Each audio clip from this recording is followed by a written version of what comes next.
Welcome to In or Out, a rapid-fire game where we determine where we stand on a handful of NBA topics.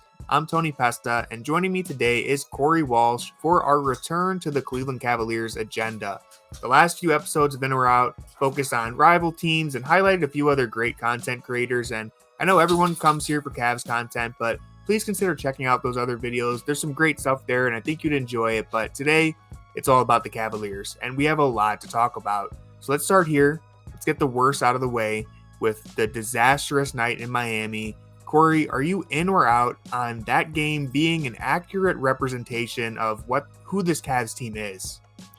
I think it's an accurate representation of how defenses will look to defend Cleveland without Donovan Mitchell going forward. I think you were one to highlight in your great article for Fear of the Sword, if you haven't checked it out, about how Miami was able to kind of expose all of the faults we all kind of knew Cleveland's offense had going into that game. But when you actually put it up with a defensive coach like Spoelstra or Thibodeau, we have seen time and time again that those defenses that can get rolled out just make the Cavs offense look stagnant, flat. And even when good shots are created, by the time that good shots are generated, once the Cavs adjust to the defensive scheme, those shots just don't fall, it seems like. And then the Cavs get buried in these insurmountable deficits that only Donovan Mitchell really being around kind of allows them to get out of from time to time. But I think it is definitely not something I'd be like, oh, that's just an off night, let's move past it. It's more now, how can the Cavs adjust in a Donovan Mitchell-less world? And maybe they can't, and that's like the answer that we're going to get to. But how can they work on getting this offense to have some juice going into those types of matchups? Yeah, definitely. I wouldn't dismiss it as an off night at all, because I think Spoelstra just put on a masterclass. I think the Heat really exposed a lot of flaws. And on top of that, I do think they also were having an off night on top of just being completely exposed. So it was all bad basically in that game. I couldn't think of many positives to take away other than Evan Mobley hitting that three to start off the game. It was just everything after that was just the worst thing that I've seen this season. A full court press should not bother an NBA team this much, but it really, really hurt the Cavs. Their zone defense hurt the Cavs. I think part of it was a little bit of coach limitations. I think the Cavs looked like they were unprepared for that, which you shouldn't really be unprepared for a zone against Miami. It seems like Spoelstra's the type of guy who's going to throw a lot of different coverages at you. So I think that's a potential limitation for JB, just the stagnant offense. But also, to be fair, there were some player limitations. Without Donovan Mitchell out there, you watch a lot of their possessions, and they're passing it around the perimeter. Nobody's really probing. I mean, really think about it and break it down. Who was supposed to beat one of Miami's defenders off the dribble? Ideally, you would want Garland to do it, but he was having an off night on top of a season that has been really just kind of rough for him in terms of getting into the paint. Caris LeVert, probably the only other guy on the roster right now who's available who could do that, and he also wasn't having a great night. There were many instances where they did break the press, and then it's Okoro with a 2-on-1 advantage, but he kind of just dribbles it out because that's not really his game. Sam Merrill, another example. So Miami really exposed a lot of their flaws in ways that I thought was concerning. With that being said, and this is nowhere near an excuse, I don't think that game turns as ugly if you have Donovan Mitchell, if you have Max Strus, and just some other guys who are capable of actually attacking and taking advantage of an advantage.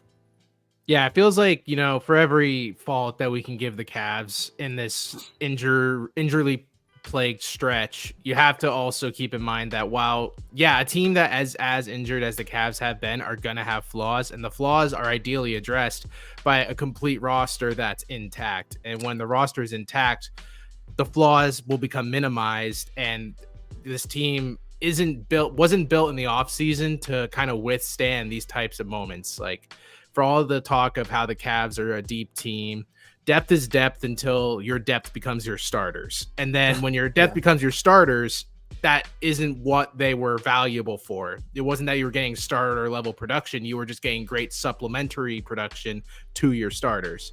So if we're going to sit and pick nits about how the Cavs bench can't play to the starter level of some teams, it's like, well, no crap, because they're not starters. Mm-hmm. Yeah, absolutely. again, I feel like I always have to say it's not an excuse. I always have to preface things like that because people like to dismiss this as excuses. But when it's a lineup of Tristan Thompson, Marcus Morris, George Niang all at the same time, there's only so much you can take away from it. It was still an ugly, ugly game all around, even when the Cavs starters were in there, but they're just decimated by injury. The context matters, the brutal schedule, the injuries, all of that matters, but the unfortunate reality for the Cavs, because of how last year's playoffs went, is that the pressure is on them to prove that this isn't who they are anymore. They can't get punked by teams because it's just the reputation they have, and it's going to be hard for them to shake it until they prove it in the playoffs. And I think for the most part, well, listen, the Charlotte Hornets are a much weaker team, and this isn't something to be too excited about. They had a nice bounce back win at home, and it sure felt good. They took care of business. They dished out a season high 41 assists in that game. But how reassured do you feel about that win? Are you in or out on the Hornets game being one that helps them correct course? I felt like in the first quarter, I think everyone was kind of like at pause being like, oh, great. So this Miami thing wasn't a fluke necessarily because the Cavs offense looked like it picked up right where it left off. The only reason it didn't look as bad as it did in Miami is because it's a Charlotte team that feels like the island of misfit toys right now with their roster. You're seeing like players that are just castaways and dump offs in other trades. So it's not like they really have an identity whatsoever. It's just a bunch of players trying out to make a roster going forward. But I once they picked it up in the second and third quarter, I'm like, all right, so at least the team its outlook doesn't look as dire as we necessarily thought, because they're still capable of handily beating the teams that they should. However, it's not, then you can't just be like, all right, well, problem solved. We beat Charlotte. So everything's right as rain. And then you look down, and when we play playoff quality opponents again, there could very well be the likelihood, as long as this roster is still the way it is, that things could get out of hand quickly again. So while I'm happy that they won a game they should have, you also can't just be content with them beating the crap out of teams you won't see in the postseason or even to that level.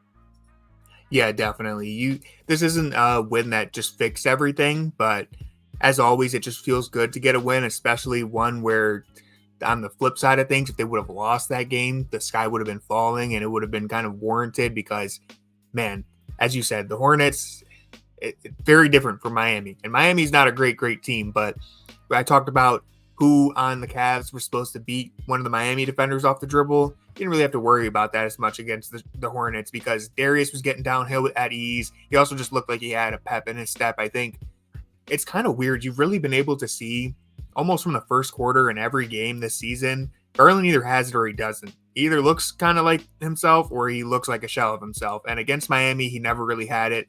Against Charlotte, they started off slow, but his process looked good. I thought he was getting downhill. He threw a couple nice passes to Jarrett Allen. And that's really like the barometer for Garland. If you're seeing him get into that defense and toy with the help defender and he's throwing those one-handed zips to Allen or Mobley, whoever, you're like, okay, Garland's feeling good today. If he's not able to do that, the whole process looks ugly, and the offense around him crumbles, especially without Mitchell out there, because you need Garland to look some sort of version of himself that we've come to know and love if you're going to win games without Mitchell. I think he only had 15 points in this game, but he had 10 assists and just felt like he was in control for most of the night. I do want to point out, though, that even though Garland was facilitating at a high level, as we got accustomed to seeing, the scoring was a very hollow example of Darius Garland's ability to score, because it really all kind of poured in the fourth quarter. But something to pull from that game that you kind of pointed out is when Garland gets the two-man game going with Allen like he can, and it did against the Hornets, it feels like that's what I feel like gives him the confidence to kind of keep attacking, because he doesn't have to become as much of a perimeter-oriented player as he's had to be this year due to all the injuries, lighter frame stuff we discussed ad nauseum. But when that seems to be taken away from him, it really just emphasizes how limited he is right now in his current state. And that swagger that he carried last night in the third quarter and onward was definitely something we haven't seen a lot, because I feel like teams are very quick now to kind of take away that pick and roll game, and the Hornets simply just didn't have the bodies to match up. After Nick Richards got assaulted for the third time in 10 minutes, that dude was he had a rough on a different night. planet. And Poku is no answer, and no one else on that roster could have handled Jarrett Allen at the way he was handling himself last night. Yeah, Richards, he was a victim of a rare assault from the Cavs, but we'll get into that in a second.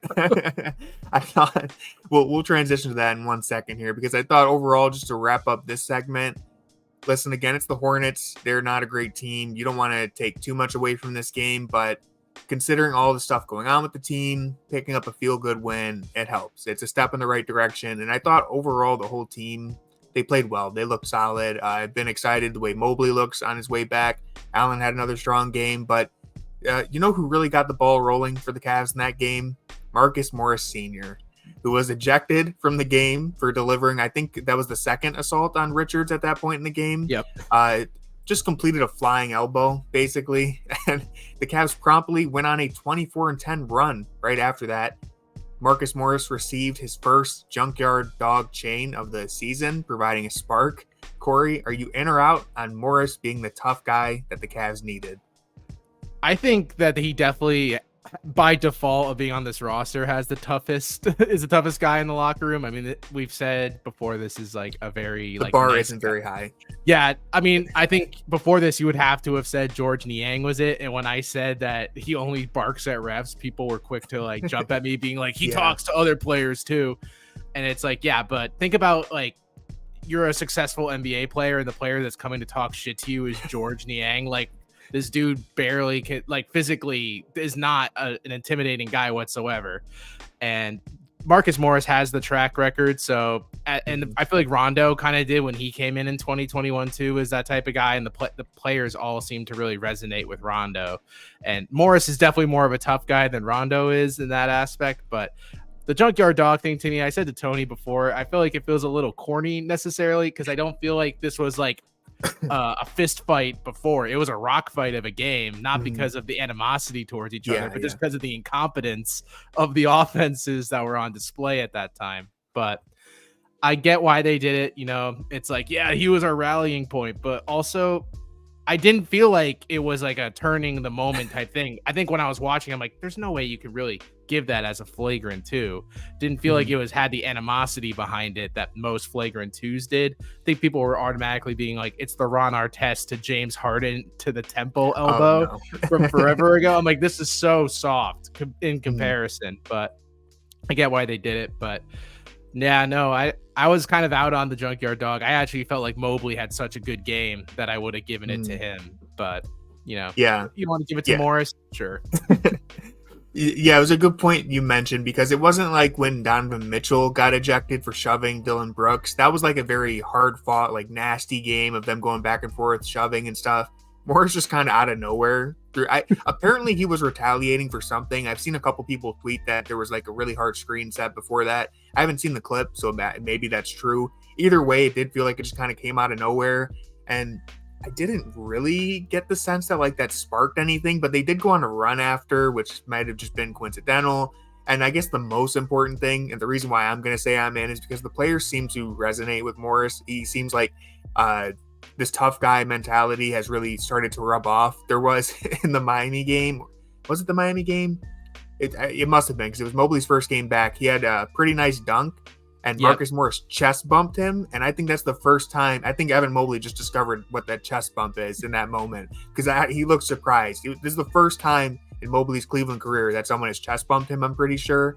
And sometimes you just need a guy to rile you up. And as much as George Niang was that tough guy before, there is a difference when you have that reputation and you're a veteran who's like a little more respected league wide, and he's proven he can talk the talk and walk the walk. He'll lay someone out, but he can also perform in big games. And he's someone who I think, again, for whatever reason, has respect from this locker room, and they take him seriously. And so I am kind of in on the Morris signing. I've been more and more happy as we've been going forward with it. Yeah, no, I definitely see the value in it. And I think even in his first game, when he came in, he had a pretty good shooting night from three where it already kind of validated it, because for all the people clamoring for Emoni to have been that signing, they would have just said, yeah, but the value he brings with his 3-point shooting is immense. It's like, yeah, if you're bringing in a flamethrower that doesn't know how to turn off its lever, then you're just going to have Emoni Bates. But at least Marcus Morris has good shot selection. And even though when we discussed when he was signed, he doesn't have the volume, but he picks and chooses his right spots. I don't feel like he's going to shoot us out of a game or do something outside of his role. I think veterans always understand the role that they're in, and getting someone who's in a prove it mindset versus someone who has proven what they're doing is a huge difference. Yeah, that's really where I was with the whole Emoni versus Morris thing, is that like Morris knows who he is. He's a veteran. He's been here before. He's very sure of what he needs to bring to this team. Whereas Emoni is still very much figuring it out. And so I think from the, you see the way the team's rallying around Morris and this game. I think it's less likely Emoni could have delivered something like that. I don't see all these guys rallying around the 19-year-old. And so it's not a knock on Emoni at all. I've enjoyed the Morris signing. Moving on, and the polar opposite of the spectrum here, our beloved Jarrett Allen recently told our other beloved co-host, Jackson Flickinger, all about the stress of the NBA season and how much of a grind things have been for him as Cleveland's anchor on both ends of the floor. They've relied on him a whole bunch this year. And Allen said that one way he manages to cope with everything is going out, sitting by the lake, and just watching the clouds go by. Jarrett Allen is a sunset enjoyer. Corey, are you in or out? It's like the most on-brand Jarrett Allen thing I've ever heard in my life. I know that he's like known as like the nerdy video game guy, but I feel like once last season happened, he said he's like, I haven't touched my Switch in like forever. And I'm like, so what does Jarrett Allen do in his free time? I guess he has to do what most kids did in like the 1960s, go outside and just enjoy some fresh sunlight.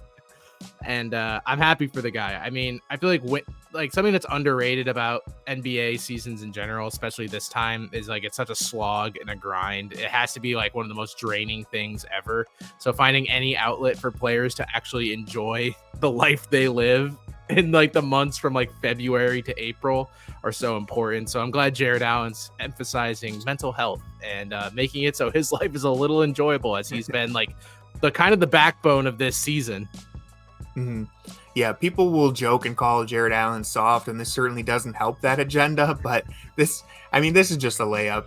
Who doesn't love a good sunset? Who doesn't love sitting by the lake? Even though Lake Erie is not, the smell is bad, but the views are great sometimes. And so who doesn't love a good sunset, and who doesn't love Jarrett Allen? I mean, honestly, he's such a great guy. This is the most on-brand thing, as you said, and I'm all in on it.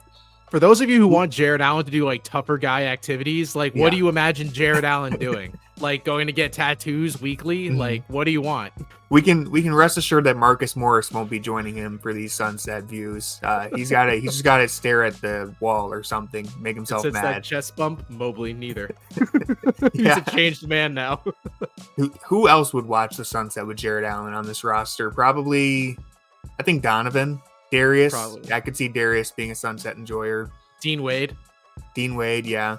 Max Strus, definitely not. Max Strus is right there with Mobley and Morris, just fuming for no reason.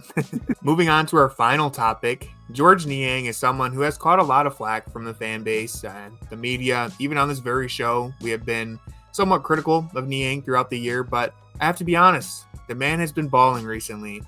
He's really played pretty well over the last 10 games. Corey, are you in or out on Niang redeeming himself down the stretch of the season?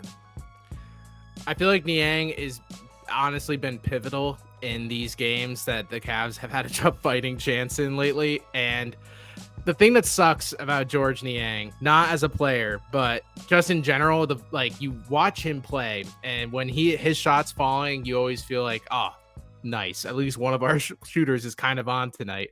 But then you also have the feeling of, now, does this really change my overall view of Georges Niang? It really doesn't, because we knew going into it he's a live or die by the three kind of guy. And for all the thought about playoff rotation, it doesn't change it, because my issues with him outside of offense are all pretty much defense. Like, we know that he's going to be targeted in a playoff matchup, and it's not going to be the same. You're not going to see it the same way you do in a playoff setting.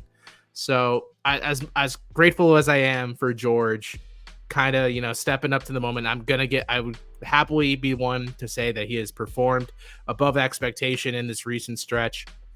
I don't think his contract's a waste of money. I think it's necessary for what the team needs, but I can say that and at the same time say I still don't think of him as a valuable player when it comes to the postseason.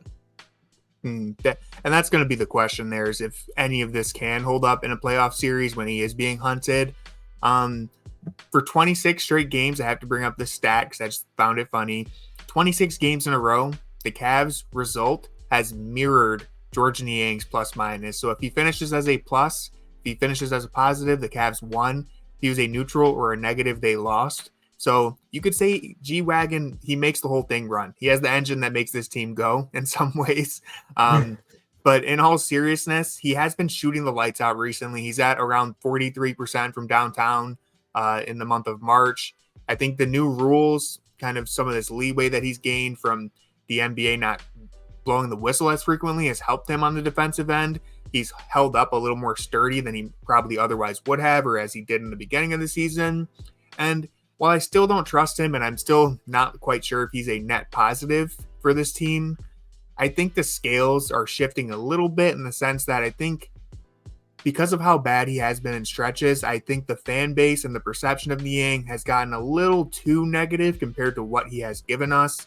Again, I'm still not sure if it's a net positive, if he's been an overall good thing, but he has helped win a handful of games throughout the year. There's some games that without his three-point shooting, I mean, even in the Charlotte game, I think he made 5 shots in a row.